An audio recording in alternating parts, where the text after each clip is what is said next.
Welcome to Mindtrip FM, your nightly historical haven. If our stories help you relax, fall asleep, or simply soothe your curious mind, please like, subscribe, or leave a comment telling us what kind of stories you'd like to hear. Now, let go of the day, close your eyes, and join us as we journey into a forgotten world. If you were a pirate on the Caribbean in 1675, you would wake before sunrise, the humid air already heavy with salt spray and the cries of seabirds. You climb from your hamaka-worn canvas sling, tied between two beams, into a world of creaking timber and rolling waves. The deck is slick with last night's rain and spilled rum. Men shuffle barefoot, rubbing their eyes, tying scarves around their heads to keep sweat and insects at bay. Your ship, the Reckless Fortune, is a 30-foot sloop with a single mast and a tattered sail patched more times than you care to remember. You are not the captain. You are one of the crew, scurvy-ridden, half-starved, and living by your wits. But you have chosen this life. You trade lands, stability for seas freedom, danger for the promise of gold. Your day begins with a mug of brackish water warmed by the galley fire. The cook ladles out a thin porridge of cornmeal, boiled in salt water. If you are lucky, you get a chunk of hard-tacked carmy biscuits, so dry they could break a tooth. You eat it quickly, dipping it in water to soften it. You swallow down the grit and twigs that sometimes fall out of the biscuit, because you know hunger is worse than chewing on sand. You grab a length of rope and begin your first task, swabbing the deck. A bucket of soapy water, a bunch of straw tied together. This is all it takes to scrub off last night's blood and vomit. Someone got seasick again. Worse, someone got in a fight over a stolen coin. The deck is sticky in places, and you work quickly, knowing that discipline is the only thing that keeps the ship from falling apart. Once the deck is clean, you haul buckets of fresh water up from the hold so the cook can scrub the galley. The water is foul stagnant, but mixed with rainwater from yesterday's storm. A few drops of vinegar might make it edible, but vinegar is scarce. You drink it anyway, reminding yourself that water aboard ship is a luxury. With the deck tidy, you climb into the rigging to unfurl the sail. Your arms ache from the climb. Your skin glistens with sweat. Below, waves slap the hull in a steady rhythm. You spot a school of flying fish skimming the surface and wonder if you will ever catch a dinner that does not taste like salt and sawdust. By mid-morning, the sun is high and merciless.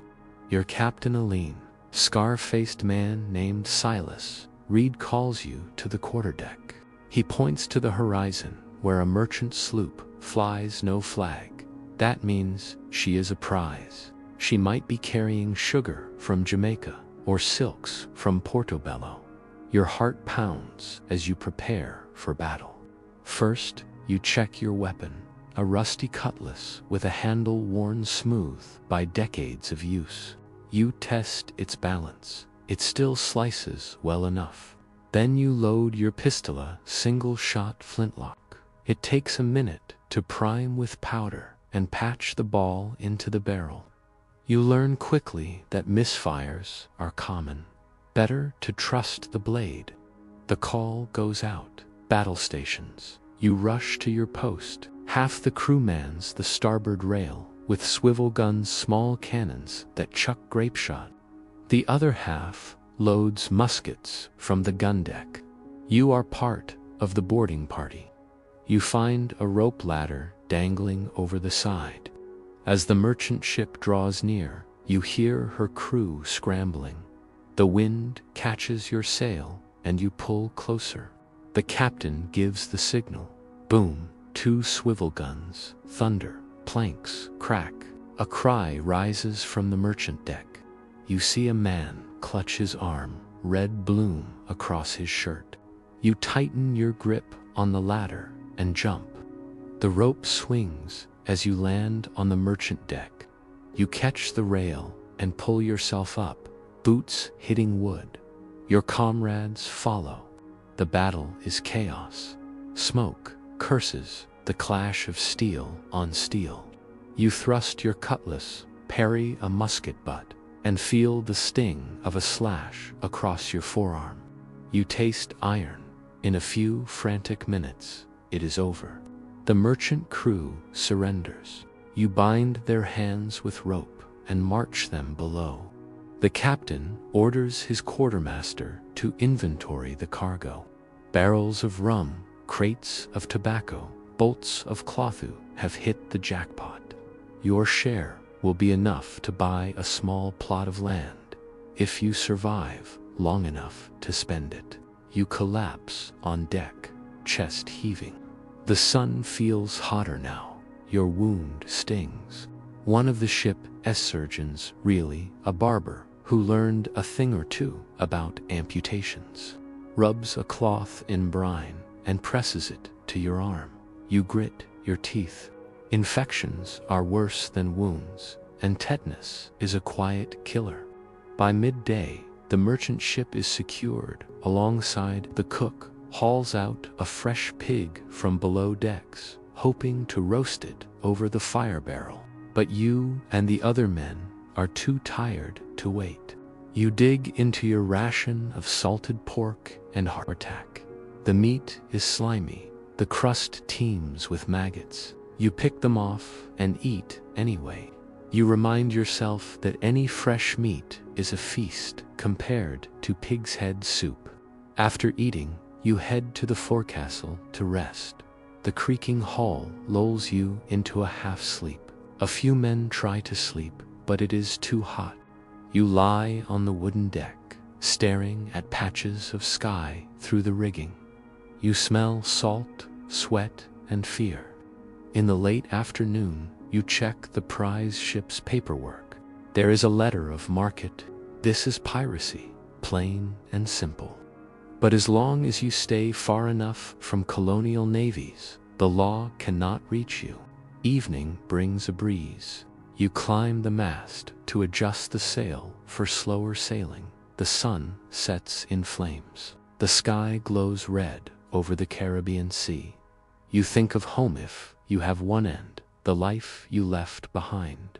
By dusk, the crew gathers for a ration of grog water mixed with rum. It is weak, but warms your belly. You pass around the same cup, each man taking a long pull. Laughter and coarse songs fill the air. Someone sings of buried treasure on an island called Cayo Largo. Someone else taunts a merchant captain tied below. You smoke a pinch of tobacco, the acrid smoke filling your lungs. It dulls the ache in your arm. You talk of the next raid perhaps, a Spanish galleon loaded with silver. You imagine the weight of coins in your pouch, the security it could bring. Night deepens, the lanterns flicker on deck. You climb back into your hammock, wrapped in a thin blanket. Above you, the stars are bright and cruel, reflecting your own restless spirit. You whisper a prayer for luck, for wind, for a clean shot in tomorrow's battle. You drift into a feverish sleep. Tomorrow you will wake again before dawn and repeat it all. At first light, you are roused from your hammock by the shrill cry of the boatswain's whistle. You stumble up, stiff and aching from yesterday's boarding fight and the restless sea. Your arm still throbs where the barber surgeon pressed that brine-soaked cloth. You wrap a strip of sailcloth around it for support and head to the quarterdeck. The first order of business is spoils distribution. The quartermaster has laid out tally sticks and wooden chests on a plank table. Each chest holds a share of the loot, coins, jewels, a few pieces of fine cloth. the captain gives an oration to the assembled crew. Each man shall receive his due. No man ever betrayed the reckless fortune with stain upon his honor. You nod, still half asleep, grateful that your share will finally buy enough provisions for more than a day. After the distribution comes a grim task, caring for the wounded. The barber surgeon demands help carrying blood-stained bandages to his makeshift infirmaria, corner of the hold, lit by a sputtering oil lamp. The smell of salt, sweat, and unwashed flesh is overwhelming. You kneel beside one of your shipmates. He took a musket ball in the thigh. You carefully remove a splinter of wood from his flesh, rinse the wound with brackish water, then gently bind it with a clean strip of cloth. He winces but does not cry out. There is no pain medicine beyond brandy dribbled into his mouth. Back on deck, the wind is rising. Dark clouds gather on the horizon, thick and low. The Caribbean sky looks calm until it is not. The captain orders sail adjustments. We cannot outrun a storm, only ride it, he declares. You tighten lines, furl jib, secure loose barrels of salt pork. The deck is now clean of blood, but soon it may be slick with rainwater and spray. As you work, the cook calls you to the galley. He has set aside your share of the fresh pig, but there is no time for feasting. The storm is coming, and every man must be ready. You cut pieces of pork and toss them into your mouth-salted, fatty, barely cooked inside. You chew quickly, savoring the meager warmth. Then you gulp down a cup of watered-down rum. It burns your throat and offers hollow comfort. By midday, the sky is a roiling slate of gray. The first raindrops fall like cold needles. You retreat below deck to batten hatches. You slam heavy wooden covers over the gun ports, push rolled tarps over the hatchway, and tie down every loose object. Below decks, rats scurry at your feet, squeaking in terror. Some men curse, others pray. The ship creaks like a wounded animal. The storm hits with full fury in the afternoon. Wind howls through the rigging. Waves tower over the rail, crashing down in sprays of foam. You cling to a rope, bracing yourself as the deck pitches wildly. Salt water stings your face. You shout orders to another sailor to secure the main boom. His voice is lost in the roar. You cross the deck in 3 giant steps, slipping twice, cutting your hand on a cleat. You do not stop. Above, 2 sails tear free from the mast. You follow the captain's shouted command and cut them away, letting the cloth flap into the sea. Your heart pounds as you watch precious sailcloth vanish beneath the waves. There is no time for regret. Hours pass in this chaotic blur of wind and water. You lose track of time, orientation, even your own name. You strap yourself to the mast with a spare rope, head down, letting the storm batter you. You wonder if the reckless fortune will survive, or if you will be swallowed by a mountain of water. Then, just as suddenly, it is over. The wind drops. The rain tapers to a drizzle. You stumble from the mast, exhausted, soaked, battered. Many of you are wounded. Some groan, some stare blankly. The deck is strewn with broken barrels, torn sails, shattered planks. The captain surveys the scene, lips pressed into a thin line. Check the hull, he orders. You scramble to the bow and peer over the rail at the hull. It is battered but afloat. A few planks have sprung. Leaks water seeps in, but the pumps still work. It is enough. As night falls, you gather for a cold supper of cold bacon and stale biscuits. No fire, no light beyond lanterns. Conversations are hushed. You eat mechanically, each bite a reminder that life continues even after near death. Below deck, you take stock of what remains. The hold is flooded in places. Barrels of salted pork float in brine.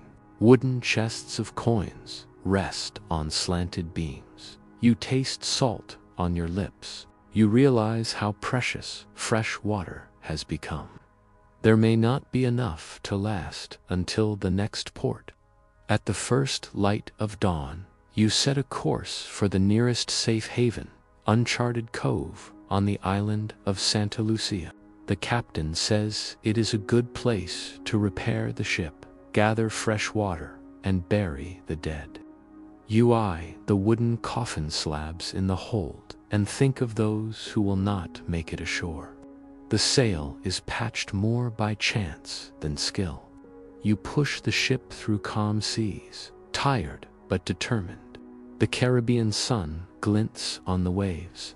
You breathe more easily, though every muscle protests. On the approach to the cove, you make out the silhouette of palm trees and rocky cliffs. Relief washes over you. As you drop anchor, the crew cheers softly, no riotous celebration, but a shared sense of survival. You lower a rowboat and begin unloading gear. In the shallow water, you see fish darting among coral. You catch a small barracuda with a sharpened stick and gut it on the makeshift pier. Its flesh is firm and sweet, a rare treat. You divide it with 3 other men. You eat the fish raw, savoring each bite. No spices, no cooking fire, just the taste of life. Nearby, you find a fresh stream. You fill barrels and buckets, drinking deeply. The water is cold and sweet. Some men weep quietly. You tumble into the stream, wash the salt and grime from your skin, and feel reborn. That night, you and the crew sit around a fire on the beach. You roast pieces of barracuda over embers. Someone plays a battered fiddle. Someone else tells tales of buried treasure and lost loves. You add a piece of driftwood to the fire, watching the flames dance. You reflect on the past 24 hours. Brutal battle, savage storm, desperate survival. You trace the scar on your arm with your fingertips. You realize that life as a pirate in the Caribbean is a constant gamble between death and glory, despair and hope.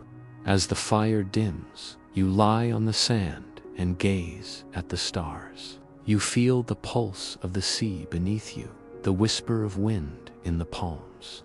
You whisper a vow to keep sailing, keep fighting, and to never forget that freedom tastes sweet when you live to taste it.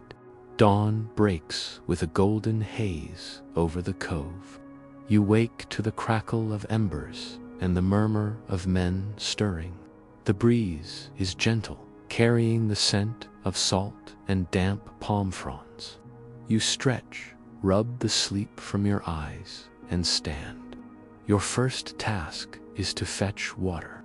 You shoulder a leather canteen and make your way up the narrow path to the freshwater spring.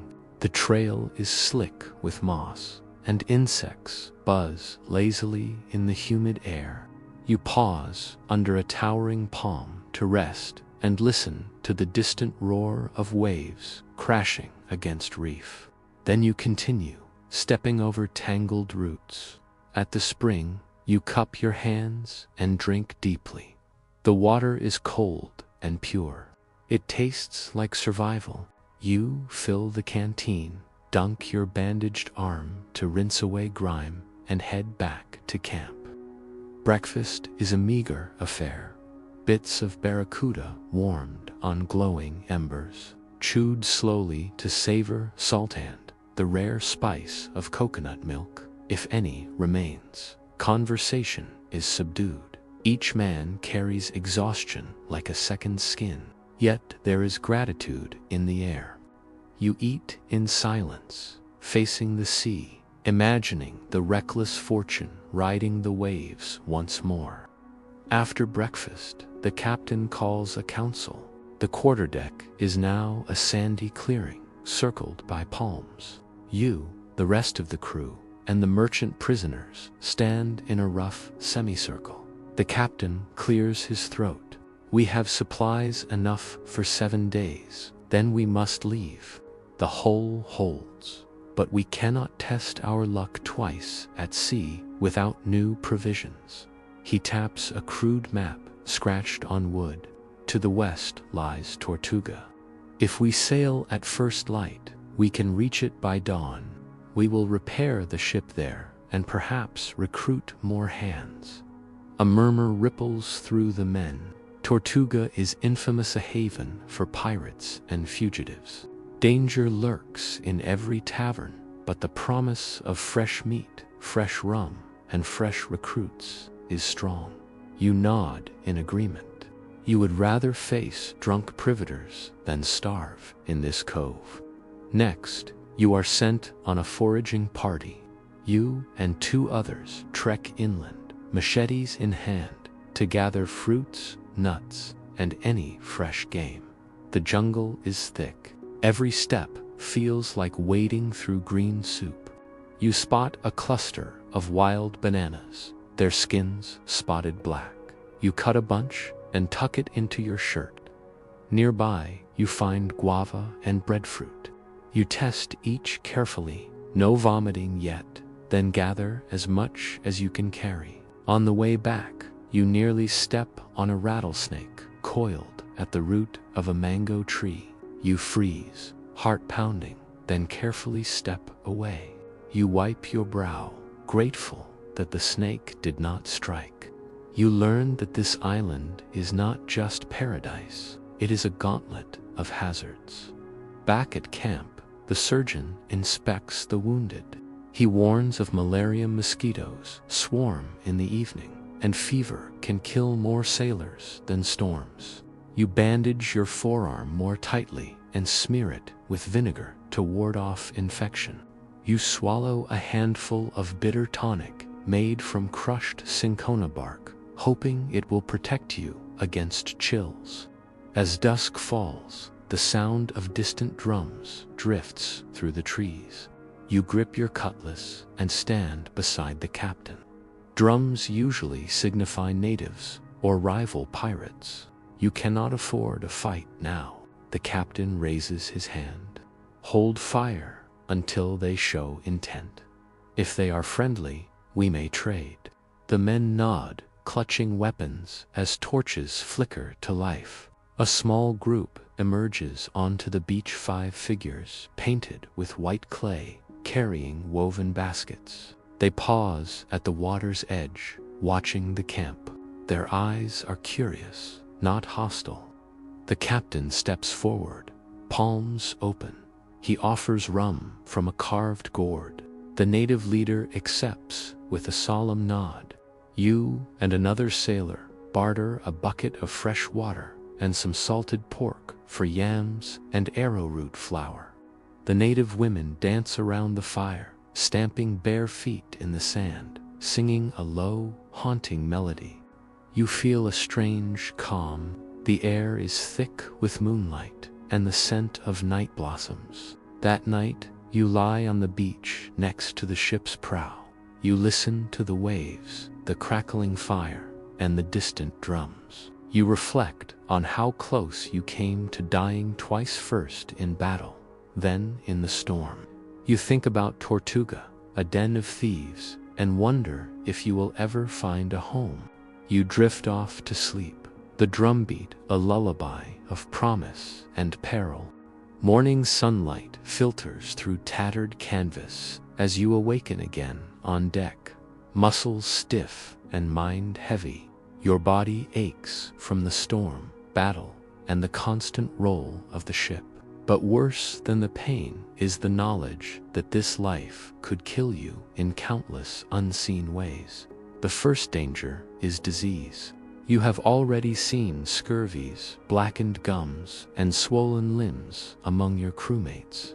Every day, someone falls ill. Fevers come without warning: yellow fever, dengue, malaria. The surgeon still, really just a barber, with a handful of herbs can do little more than bathe wounds in brine or ladle out rancid cod liver oil. You fear the telltale chills at dusk, the shakes that signal a fever breaking. Next is betrayal. Gold makes men greedy and desperate. The quartermaster whispers that the captain has hidden a secret chest of coins beneath the forecastle planks. Some say the navigator is plotting to leave at Tortuga and abscond with half the loot. Trust is thin as sailcloth, and you watch every back as you pass. On this morning's watch, you overhear to sailors in the rigging speaking quietly of mutiny. They will strike at moonrise, kill the captain, and divide the spoils. You consider warning the captain. But if you do, will the mutineers kill you to keep their secret? Or if you stay silent, will you become one of their victims? Your heart pounds as you decide. Below deck, the hold is cramped and airless. Barrels of salted meat and rancid flour crowd every corner. Rats gnaw through sacks in the dark and spread plague. You sleep on a narrow plank, blanket stiff with salt. Dreams are full of shadows and the clatter of chains. Back on deck, the captain summons you. He knows something is wrong. His scar-marked face is grim. "I trust no one but those who earn my blade," he says quietly, handing you a small leather bag. Inside are 10 gold coinser share for keeping your mouth shut. You nod, slipping the bag inside your shirt. But you know the price of silence can be far greater than any coin. A week later, you reach Tortuga at dawn. The harbor is a seething mass of masts and hulls, privateers, merchants, and rogues.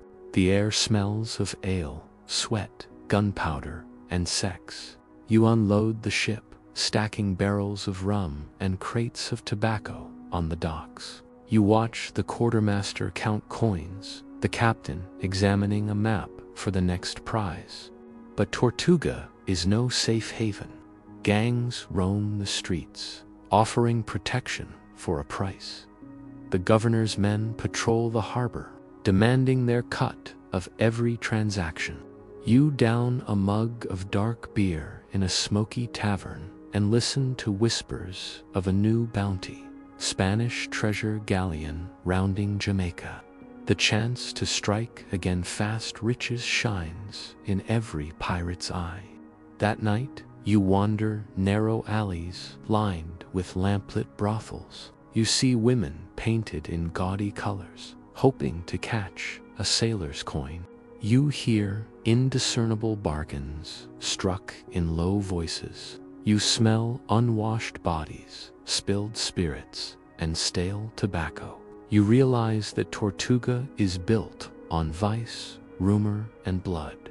You return to the reckless fortune and overhear the lookouts shouting, "Ship off the starboard bow." Black flag hoisted. Adrenaline surges. You scramble to the deck. A massive Spanish galleon looms, a floating fortress bristling with cannon. Its black flag, a stark skull on a field of night, signifies death for any who challenge it. The captain bellows, "We outrun them, or we die trying." Sails unfurl, and the reckless fortune leaps ahead. Cannon thunder behind you. Splinters fly. You taste salt and gunpowder. The chase begins, a race through churning sea lanes toward open water, away from the fortress ship and the law. In the midst of the chase, you think about everything you have endured: the hunger and thirst, the storms, the battles, the constant fear of disease and betrayal. You grip the rigging as the wind whips your face, heart pounding. You know that every day at sea is a gamble with your life, your honor, and your soul. As dusk falls, the galleon falls behind. You fire a warning shot across her bow and she veers off toward another target. You breathe deeply, feeling the ache in your chest ease for the first time in weeks. The wind carries you into the black night, sails full. You find a quiet moment on the bow, staring into the vast ocean. You whisper to the void, "I chose this life. I made these choices." You place a hand over your heart. It pounds furiously, alive with fear and exhilaration. You wonder if one day you will look back on these years with pride or with regret. Will your name be sung in taverns as a legend, or whispered as a cautionary tale? Will you die a hero's death with sword in hand, or a miserable end, alone in the hold, swallowed by the sea? You do not know. But you know that you cannot turn back now. The horizon calls, and you will sail toward it no matter what waits beyond. You wrap your cloak around you and gaze at the stars. Tomorrow you will rise with the sun and begin again. The next morning you awake to the creak of timbers and the cries of gulls. You head to the quarterdeck and see the captain standing before a makeshift gallows. A crewman caught in the mutiny plot hangs limp from the noose. His eyes stare blankly at the sky. The rest of the men stand silent, faces grim. Justice among pirates is swift and public. The captain glances at you, his scarred jaw set. "Betrayal is worse than death at sea," he says. You nod, though your stomach twists. You have seen loyalty and cruelty intertwined in every port. After the execution, you gather on deck for the signing of the ship's Articles Your Pirate Code. Each man steps forward, dipping a finger in ink and pressing it onto the parchment. No quarter to those who betray the crew, equal shares of plunder. Freedom to choose one's own fate, so long as it serves the ship. You watch your fingertip leave a blot of black on the page. In that moment, you realize that piracy is not lawlessness, but a different law code born of desperation and desire. You have chosen these rules over those of kings and governors. By midday, you weigh anchor. The reckless Fortune slides out of Tortuga harbor under a cerulean sky. Your next target lies on the Yucatan Costa, Spanish merchant convoy, rumored to carry cacao and exotic hardwoods. You feel the familiar thrill of the hunt. As you sail west, you reflect on the moral paradox of piracy. You kill and steal, but claim justice when the powerful prey on the weak. You swap one hierarchy for another one built on blood and bullets rather than birthright. You wonder, is there honor on this deck, or only survival? That night, as stars scatter overhead, you and the captain share a flask of rum in private. He pours 2 finger widths into each of your cups. "You did well," he says softly. "You chose to stand by me." You salute him with a nod, then drink. The rum burns, but you feel the warmth of acceptance.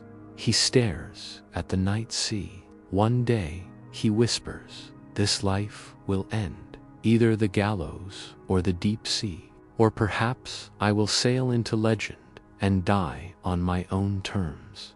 He taps the flask. "To living and dying free." You raise your cup to freedom. You both drink, the rum echoing in the silent night. In the days that follow, you prepare for the next raid. You study charts by lantern light, learning wind patterns and coastal defenses. You rehearse the assault in your mind, swift boarding, cutting off the flagship's helm, smashing the powder magazine. You steel your nerves. On the morning of attack, you strain at the sheets as the lookout calls out sails on the horizon. A convoy of 3 galleons glides across the dawn like a slow procession. You taste salt and fear. Battle erupts at midday. Cannons roar, splinters fly, men shout. The reckless Fortune darts among the larger ships, firing its swivel guns and cutting through rigging. You lead the boarding party again, leaping onto the deck of the second galleon. Steel clashes, screams pierce the smoke. You feel alive and terrified. By sunset, 2 of the 3 galleons lie crippled, drifting. You stand on the deck of the third, its crew trapped below. You have won. The cargo holds overflow with sacks of cocoa beans, chests of mahogany planks, and silver ingots. The prize is immense. That night, the crew feasts. They break out the last of the rum, improvise a bonfire from broken barrels, and dance on deck to a raucous fiddle tune. You join them, but feel distant, caught between exhilaration and the knowledge that tomorrow you sail again, leaving behind corpses and ruin. In the quiet hours before dawn, you wander the empty deck. You pick up a fallen silver ingot, weigh it in your hand. It is cold and heavy. You think of the innocent lives shattered in pursuit of this wealth. You slip below deck to the hold. Moonlight filters through a grate. You kneel and place a handful of silver at the foot of the mutineer's hung body. It is both penance and tribute to the dead, to the code, and to fate. As the morning light grows, you climb back above. The men are silent, steely-eyed. You sense a shift respect, laced with solemnity. You carry the weight of silver and guilt alike. That afternoon, you and the captain plot your route toward the Azores, where markets pay a premium for exotic goods. On the chart, you draw a straight line. Freedom, the captain says, is a long way from home. You agree. Weeks pass as you sail the trade winds toward the Azores. The reckless Fortune is patched and resupplied, but scars remain in wood and in flesh. You have grown leaner, harder, each day tested by wind and wave. The horizon has become both beacon and prison. In these days, conversation turns often to what comes after a pirate's life. Some dream of retirement in a Caribbean cove, open a tavern, drink for free until old age. Others speak of returning to England or Spain, posing as merchants with pockets full of gold.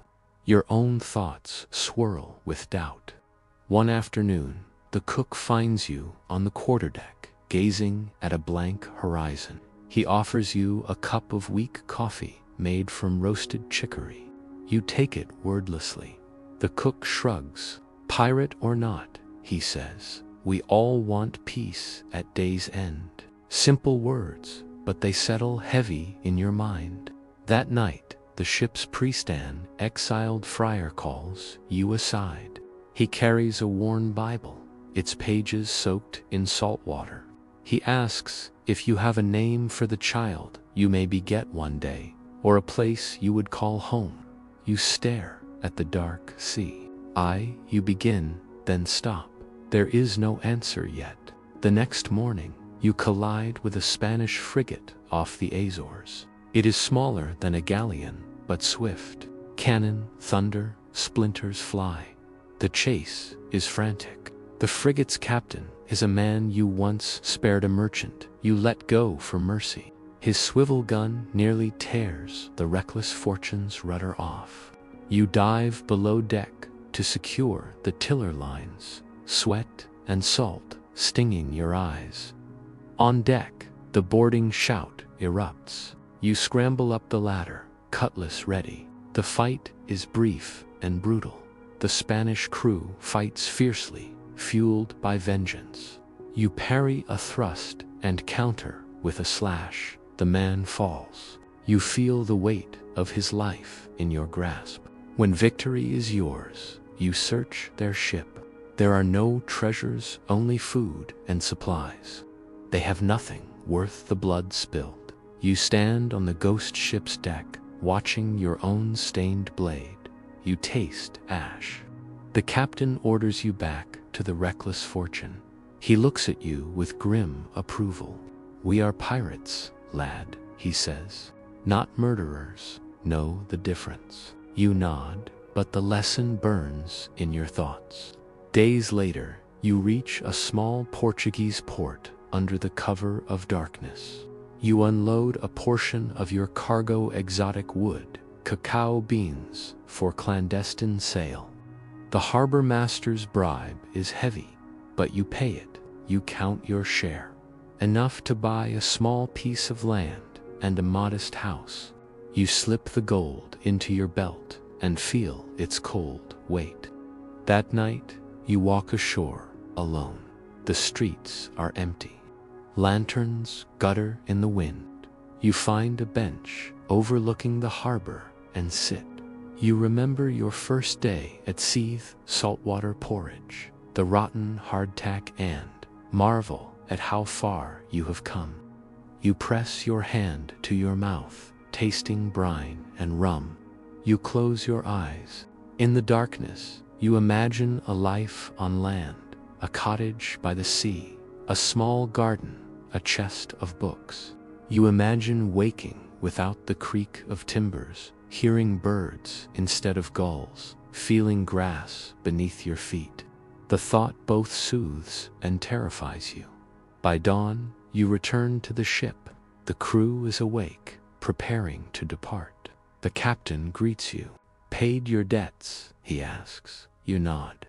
He hands you a small wooden token carved with the ship's name. "When you are ready," he says, "this will grant you leave. You are family of the reckless Fortune, and you will always have a place here if you wish." You tuck the token into your vest. You feel a tear form in your eye, whether from salt spray or emotion, you cannot tell.